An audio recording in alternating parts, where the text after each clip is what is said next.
റമദാൻ മാസത്തില് പുണ്യഭൂമിയിലെത്തുന്ന പ്രായമായവർക്കും ഭിന്നശേഷിക്കാർക്കുമായി വിശുദ്ധ ഹറമില് വിപുലമായ സൗകര്യങ്ങൾ ഒരുക്കിയിരിക്കുകയാണ് ഹറം കാര്യവകുപ്പ്. വിശ്വാസികൾക്ക് യാതൊരു തടസ്സങ്ങളുമില്ലാതെ എളുപ്പത്തിൽ വരാനും പോകാനുമുള്ള സൗകര്യത്തിനും യാത്രാ സൗകര്യത്തിനും വിശ്രമ സൗകര്യത്തിനും മുൻഗണന കൊടുത്തുകൊണ്ടാണ് ഈ നമസ്കാര സ്ഥലങ്ങൾ സജ്ജീകരിച്ചിട്ടുള്ളത്. ഹറമിലെ സേവനങ്ങളുടെ ഗുണനിലവാരം മെച്ചപ്പെടുത്തുന്നതിനും റമദാനില് സമൂഹത്തിലെ എല്ലാ വിഭാഗങ്ങൾക്കും ആരാധനകൾ സുഗമമാക്കുന്നതിനും വേണ്ടിയിട്ടാണ് ഈ ഒരു നീക്കം. പ്രധാന കവാടങ്ങൾക്ക് സമീപം ഒരുക്കിയിട്ടുള്ള ഈ ഇടങ്ങളിൽ സംസം വെള്ളവും മുസ്ഹഫുകളും ലഭ്യമാണ്.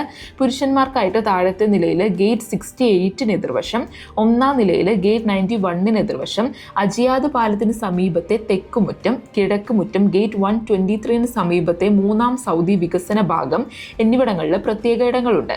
സ്ത്രീകൾക്കായിട്ട് താഴത്തെ നിലയിലെ ഗേറ്റ് 88 സമീപം, ഷുബൈക്ക ഏരിയയിലെ ഗേറ്റ് 68 സമീപം, അജിയാദ് പാലത്തിന് സമീപത്തെ തെക്കുമുറ്റം എന്നിവിടങ്ങളിലാണ് സൗകര്യമൊരുക്കിയിട്ടുള്ളത്.